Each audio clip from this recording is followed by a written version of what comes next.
지금 하나님께서 이스라엘을 애굽에서 건져내셨죠. 애굽에서 건짐받은 이스라엘은 광야의 여정 동안에 하나님과 하나님의 종 모세에 대한 불평과 불만의 소리를 끊이지 않고 지속적으로 그들에 대해 불평하고 원망했죠. 민수기 14장 28절 말씀에 하나님이 그렇게 말씀하시죠. 너희들이 하는 그 말이 내가 들은 대로 시행하겠다. 우리는 기도한다든지 또 우리의 이익이 되는 쪽으로 그렇게 많이 표현하지만 본문 내용은 틀림없이 그들의 불평과 불만의 소리를 하나님이 들으시고 그대로 시행하시겠다라는 그런 의미입니다. 또 사무엘하에 보면 하나님께서 그렇게 말씀하시죠. 그들의 행위대로, 그러니까 깨끗한 자에게는 주의 깨끗하심을 보이시고 또 사악한 자에게는 주의 거스리심을 보이신다라고 말씀하십니다. 그러니까 그들이 하나님 앞에 어떻게 행했는지에 대해 그대로 하나님이 보응하시는 분이시다라는 것을 말씀하고 계십니다.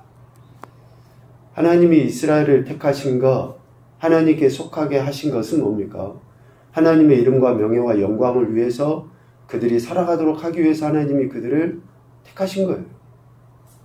오늘 우리가 그리스도인 된 것도 내 이익과 내 유익을 위해서가 아니라 하나님의 영광을 드러내도록 하기 위해서 하나님이 내 만족을 위해서 신앙생활을 하게 하기 위해서 하나님이 택하신 게 아니라 내 유익을 위해서 내 감정의 이런 상태가 해결받기 위해서가 아니라 하나님의 영광을 드러내도록 하기 위해서 하나님이 우리를 택하셨다라는 거예요.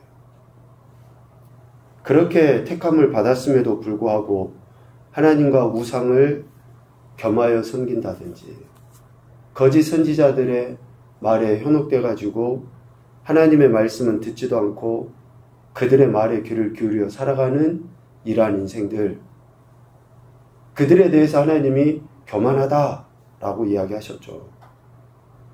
그 교만한 인생들에게 하나님이 오늘 14절에 이렇게 이야기하십니다. 내가 너희 행위대로 너희를 벌할 것이요 내가 또 숯불에 불을 놓아 그 모든 주위를 사르겠다. 유다 왕의 집안뿐만이 아니라 이스라엘, 택함받은 이스라엘 족속이 하나님 앞에 교만한 행태를 보일 때에 하나님께서 행위대로 벌할 것이다. 저들의 말이 하나님의 귀에 들린 대로 하나님이 그대로 시행하시겠다 라고 이야기를 하는 거예요. 이러한 하나님의 심판에 대해 취해야 될 것은 오직 하나예요. 하나님의 말씀을 듣고 돌이켜 회개하는 것밖에 없습니다. 예레미야 선지자를 통해서 계속 하나님이 강조해서 하신 이야기가 뭡니까? 저들이 교만하여 내 말을 듣지 않는다. 계속 그 이야기예요. 저들이 교만해서 하나님 말씀을 듣지 않아요. 하나님 말씀을 듣지 않으면 우리는 단순히 하나님 말씀만 듣지 않는 것으로 여기는데 듣지 말아야 될 것을 듣는다니까요. 아이들이 소위 말하는 사춘기 시절 이야기 하잖아요.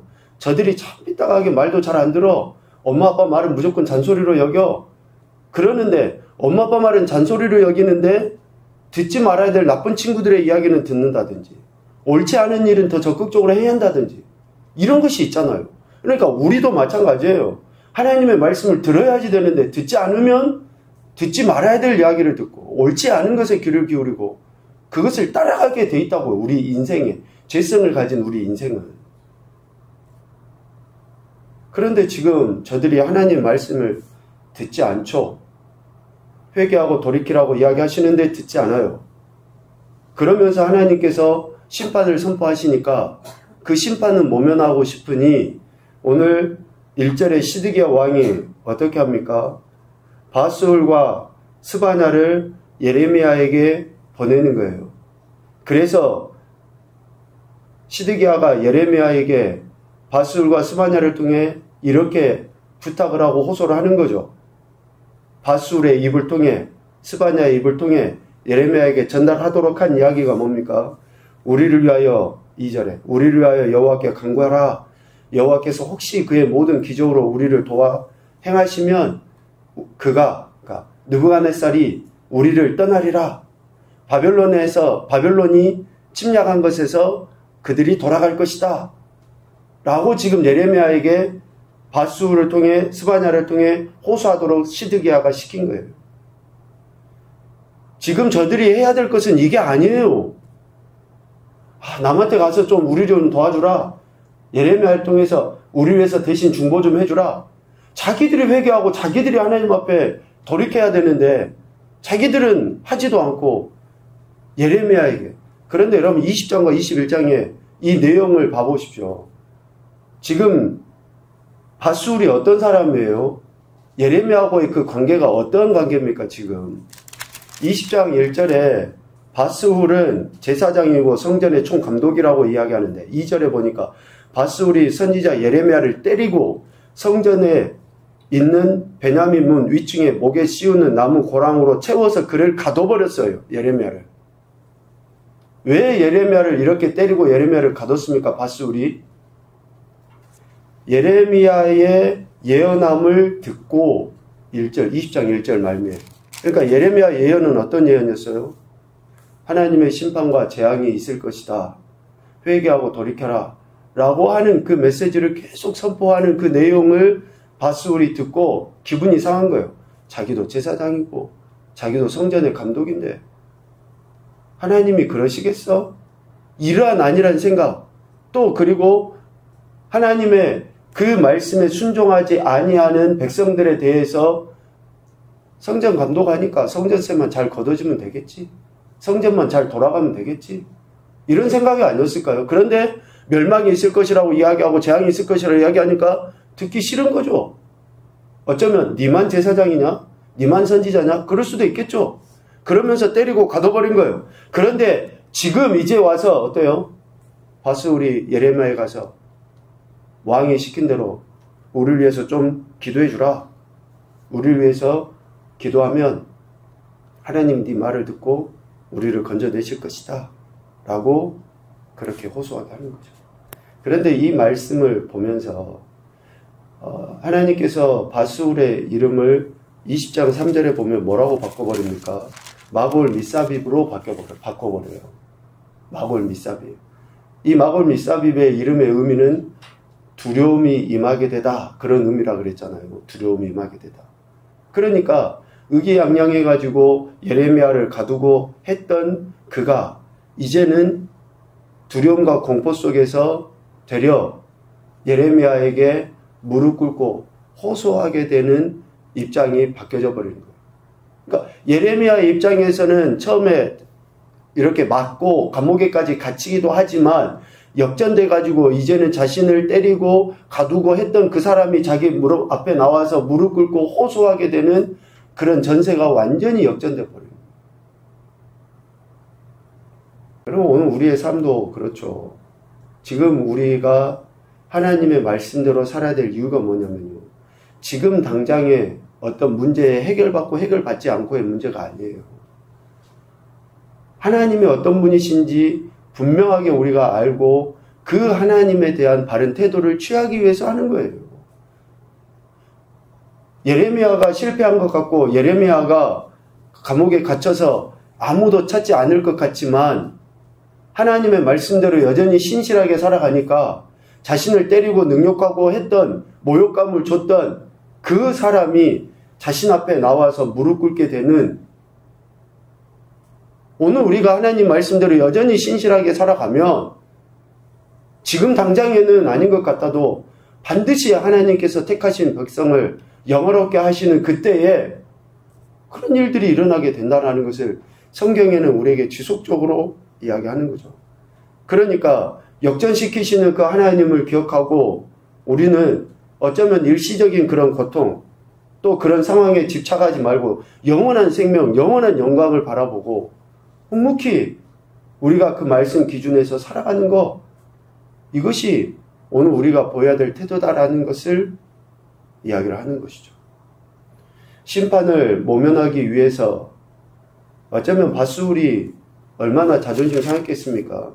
그러나 그 심판을 모면하기 위해서 예레미야에게 무릎 꿇고 호소를 했는데 지금 밧수울은 그렇게 해야 될 게 아니에요. 자기의 죄를 회개하는 것이 먼저예요. 우리가 상황을 모면하기 위해서 취하는 그런 행동이 중요하지 않다라는 그 이야기를 하게 되는데요. 왜 상황이나 환경이 문제가 아니냐? 하나님은 이미 정해놓으신 그 뜻대로 일을 행해 나가시기 때문에 그렇습니다. 하나님의 뜻은 3절 이하의 내용을 보면 21장 3절 이하의 내용을 보면 하나님의 뜻은 유다가 바벨론 포로로 잡혀가는 것이 하나님의 뜻이에요. 이전에는 회개하고 돌이켜라라고 이야기하셨잖아요. 그런데 지금은 뭡니까? 그들이 하나님이 정하신 뜻, 즉 바벨론 포로로 잡혀가는 것이 하나님의 뜻이에요. 그런데 그들이 어떻습니까? 4절에 너희가 성 밖에서 바벨론의 왕과 또 너희를 애워싼 갈대아인과 싸우는데 쓰는 너희 손의 무기를 하나님께서 뒤로 돌릴 것이고 그것들을 이 성 가운데 모아드리리라. 그러니까 하나님이 지금 유다가 바벨론과 싸우려고 모은 무기들을 다 취하셔버린다. 그 말은 더 이상 유다가 바벨론과 싸울 필요가 있다는 거예요? 없다는 거예요? 없다는 거예요. 하나님은 이미 그들을 바벨론 포로가 되게 하시기로 작정하셔 버렸으니까 그래서 5절 하나님께서 바벨론을 도구로 사용하셔서 친히 남유다를 치시는 것이고 6절 하나님께서 큰 전염병을 통해서 남유다에 있는 모든 것들 사람이나 짐승이나 성에 있는 모든 것들을 쳐서 죽이시는 것이고 7절 하나님께서 전염병과 칼과 기근에서 남은 자를 바벨론 느부갓네살 왕의 손에 넘기셔서 포로가 되게 하신 거예요. 하나님께서 그렇게 하신 거예요. 하나님은 택하신 백성 이스라엘이 하나님 말씀을 듣고 순종하면 복이 되게 하시죠. 그러나 말씀을 듣지 않고 순종하지 않으면 화가 임하게 될 것을 지속적으로 이야기했어요. 특별히 신명기 28장에는 복과 저주에 대해서 하나님 분명하게 말씀하셨잖아요. 순종하는 자와 불순종하는 자에 대해서 분명히 하나님 말씀하셨거든요. 오늘 8절 말씀에도 보면 보라 내가 너희 앞에 생명의 길과 사망의 길을 두었다 라고 하나님이 분명히 말씀하십니다. 이 두 가지예요. 순종하면 생명의 길이지만 불순종하면 사망의 길을 걷게 된다. 그러니까 지금까지 불순종으로 일관해온 유다에게는 어때요? 하나님의 뜻을 저버리는 저들에게는 여전히 고통과 사망의 길 그런 거였죠. 불순종했으니까. 바벨론의 포로로 잡혀가게 될 것이다 라는 것이 지금 하나님의 뜻이고 하나님께서 예레미야 선지자를 통해서 하신 말씀입니다. 자, 그러면 지금 남유다가 해야 될 것은 뭐예요? 바벨론 포로로 잡혀가게 될 것이다 라고 선포하신 하나님 말씀에 순종하는 것이 지금 남유다가 취해야 될 테도예요. 아니 하나님 살아계시면 우리를 구원해 주셔야지 무슨 말씀이에요? 내 문제를 해결해 주셔야지 무슨 말씀이에요? 이게 아니라고요. 하나님이 뜻을 정하시고 선포하신 그 말씀에는 내게 듣기 불편하고 내게 지금 이익이 아니라 손해가 되는 것 같고 나를 고통스럽게 하고 자유를 억압하는 것 같은 그런 상황이라 할지라도 하나님 말씀이라면 우리는 그 말씀에 순종해야 되는 거예요. 지금 유다는 포로로 잡혀가는 것이 하나님의 뜻이라고요. 그 말씀에 순종할 때에 생명의 길을 걷게 되는 것이고 그 말씀에 불순종하면 사망의 길을 걷게 되는 것이다 라고 이야기를 하는 것입니다. 포로로 잡혀가게 된다는 하나님 말씀에 순종하여 바벨론에게 항복하고 포로로 잡혀가는 그 인생들은 9절 말미에 이야기하죠. 그의 항복하는 자는 살 것이나 그의 목숨은 전리품같이 된다. 그러니까 생명은 부재하죠. 그러나 바벨론의 소유가 되어서 70년 동안 고통은 당해요. 그런데 그 목숨, 생명은 부지할 수 있어요. 바벨론 포로로 잡혀가면. 그러나 잡혀가지 않기 위해서 칼을 들고 창을 들고 싸우면 잡혀가기도 전에 그 땅, 유다 땅에서 죽임을 당하게 된다. 라고 하나님이 그렇게 말씀하시는 거죠. 이처럼 도저히 회복 불능의 상태인 유다이죠. 지금의 이 유다를 향해 하나님이 얼굴을 향하신 것은 10절에 내가 나의 얼굴을 이 성으로 향함은 복을 내리기 위함이 아니오 화를 내리기 위함이다. 그러니까 유다 입장에서는 회복되기 위함이 아니라 하나님의 심판이 임하고 하나님 심판을 당하도록 하기 위해서 하나님이 지금 얼굴을 향하신 것이다 라고 이야기합니다. 지금 저들이 할 수 있는 순종은 뭡니까? 바벨론 포로로 잡혀가는 것이 순종이에요. 바벨론 포로로 잡혀가는 것이 지금 저들이 해야 될 순종이라고요. 우리 개개인의 삶에도 우리가 찬찬히 이 말씀을 묵상해 볼 필요가 있습니다. 바벨론 포로가 되도록 하겠다고 결정하신 하나님의 뜻, 그 뜻조차도 우리는 순종해야 한다. 그렇지 않으면 하나님의 분노가 불같이 일어나 사르신다. 12절에 이야기하시고 행위대로 심판하시는 하나님의 심판을 당할 수밖에 없다. 14절 이야기하십니다. 그래서 우리는 여전히 그 하나님의 주권을 인정하고 우리 생각과 우리 계획과 다르다 할지라도 하나님의 뜻에 순종하는 태도가 먼저여야 한다는 것을 우리에게 이야기하시고 있습니다. 첫 번째 교훈입니다. 역전시키시는 하나님의 선하심을 끝까지 신뢰하며 살아가자.